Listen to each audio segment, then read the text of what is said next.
قالوا سعيدة في حياتها، واصلة لكل أحلامها، وباين عليها فرحتها في ضحكتها وفي كلامها، وعايشة كأنها في جنة وكل الدنيا ملكاها. وقالوا عنيدة وقوية ما بيأثرش شيء فيها، محدش في الحياة يقدر يمشي كلمته عليها. هتحلم ليه وتتمنى، مفيش ولا حاجة ناقصاها. ومن جوايا انا عكس اللي شايفينها،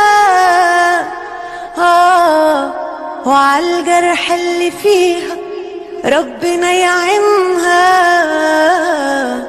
ساعات الضحكة بتداري في جرح كبير، ساعات في حاجات ما منحبش نبين.